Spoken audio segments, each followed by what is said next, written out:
அதிர்ஷ்டம் நியூஸ்க்கு வரவேற்கிறோம். தப்பித்த செந்தில் பாலாஜி, மாட்டிய தம்பி, வெளுத்துவிட்ட உச்சநீதிமன்றம். உச்சநீதிமன்றத்தில் டாஸ்மாக் வழக்கு இன்று வந்தது.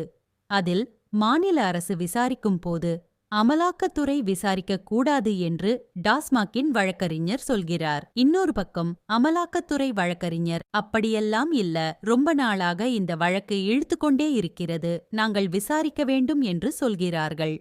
குறிப்பாக பார்த்தீர்கள் என்றால் இன்று செந்தில் பாலாஜிக்கு மகிழ்ச்சி அளிக்கக்கூடிய விதத்தில் இந்த வழக்கில் அமலாக்கத்துறை விசாரிக்கக் கூடாது என்கிற தடை நீடிக்கும் என்று உச்சநீதிமன்றம் சொல்லிவிட்டது. சரி, மகிழ்ச்சியாக இருக்கலாம் என்று பார்த்தால் 2 வாரங்களுக்கு முன்பு தேவைப்பட்டால் தம்பிகளை விசாரிக்கலாம் என்று உச்சநீதிமன்றம் சொல்லியிருந்தது. அதை தூசு தட்டுகிறது அமலாக்கத்துறை. அப்பொழுது செந்தில் பாலாஜி தப்பித்துக் கொள்வார். இனிமேல் இரவு கொண்டாட்டங்கள் கொண்டாட முடியாது. ஏன், இன்னும் குறிப்பாக சொல்ல வேண்டுமென்றால் அமலாக்கத்துறை எப்பொழுது வேண்டுமானாலும் தம்பியை விசாரிக்க முடியும். தம்பியை விசாரித்தால் தம்பியோடு நிற்காது. குறிஞ்சி இல்லத்திற்கும் உங்களுக்கும் என்ன சம்பந்தம்?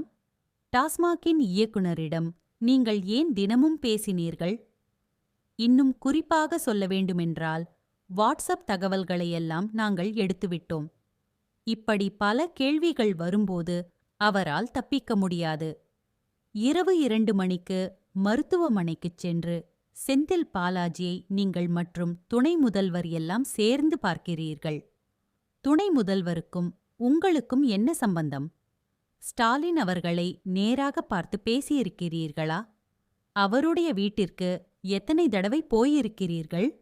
இப்படி அடுக்கடுக்கான கேள்விகளை கேட்டால் தம்பி என்ன செய்வார்? செந்தில் பாலாஜி அரசியல்வாதி, அவர் தாங்குவார். அவரே நெஞ்சை பிடித்துக்கொண்டு உட்கார்ந்த கதை நமக்கு தெரியும். பாவம், அதனால் அவருக்கு அறுவை சிகிச்சை செய்ய வேண்டியதாகிவிட்டது. தம்பி தாங்குவாரா? தம்பிக்கு இந்த அளவுக்கு பிரச்சனை வந்தது என்பது இன்று மேலிடத்திற்கு பெரும் அதிர்ச்சி.